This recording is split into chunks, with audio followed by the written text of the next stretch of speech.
What is up, YouTube? Sorry, I had my boots on. I was cutting the grass and I washed my lawnmower. Everything, I'm all dirty now, but I want to give you guys an update. I'll talk about all these wires right here. But let's get on to it. Time is barely on our side. I don't wanna. So I wanted to give you guys an update on my hosing for the car. As you can see, let me just move this to the side. As you guys can see, I have the EFI connector right here to AN fitting. This one's a -6 AN hose. So I had them fitted by Hansa-Flex in Rancho, Cucamonga. So they got all those fittings done for me. As far as the evap one, which is this one, sorry, I had to like yank them a little bit. So this one goes down here. These are like the only two connections that run from the tank, from like the Acura TSX to the front. So it's just these two right here. So this is the evap. I had to tighten it with one of these, I'm not sure what it's called, like just hose clamps. Just tightened it a little bit because this hose was a little bigger than this little nipple that this thing had. So I just closed it off, so that should be secure. I tightened everything should be fine, everything's connected. So the hoses to the tank are good. And let me show you guys what I have going on in the back. So this is what I was talking about. I wanted to get the whole funnel thing, so nothing's open back here. So I'm basically just be pulling that out, and this is all temporary until I find a permanent fix. But as far as everything, the connection, see the same thing, the EFI connector to this AN fitting, and that goes to the front.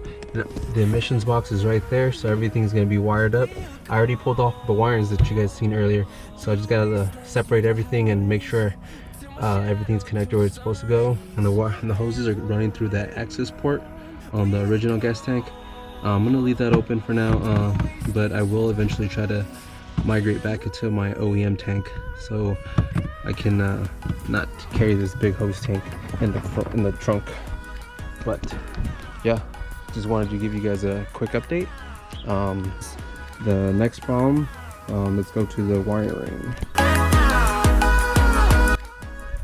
Alright, so I have all this wiring. This is the wiring from the interior. I cut out some stuff that I didn't need, which is like the ABS and all that stuff, the safety sensors, the crash sensors, all that. So hopefully I cut everything that I needed. I marked everything with green tape, and this one went for this is to the O2 sensor, secondary.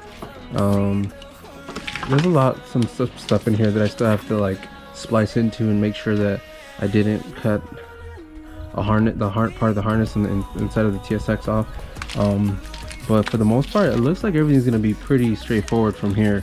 As far as the fuel relay, I did take off the fuse box with this harness, because I think this is it. But yeah, I see right there. Sorry, couldn't find my dog. I always leave him walking. But yeah, so as far as the fuel pump, as you can see, that one's the fuel pump relay. So I'm going to be keeping this just in case I need it. I'm still, learning and figuring things out as I go. So I mean, my attempt can be your guys' benefit, because you guys can learn from me. But I'm just going to keep that just in case. So if you guys want to do this, you'll see soon if I need it or not. But I'm going to close out this video. I just wanted to give you guys an update on what's going on. And I'll be tackling the shifter cables and the shifter box, my K-Tune shifter box, because unfortunately Tyson wasn't able to make me a plate for my K-Tune shifter box. But I think I'm gonna try something. I thought about using the OEM shifter plate and just welding on the shifter box from K-Tune onto it. So I'm gonna see how I can do that. I'll be making a video about it, and I'll show you guys how I think it's gonna work, and most likely it should work. But yeah, I'm gonna close this off. Thanks for watching. If you liked the video, go ahead and like it, share it. If you have any questions, comment. And again, see you guys soon. Peace.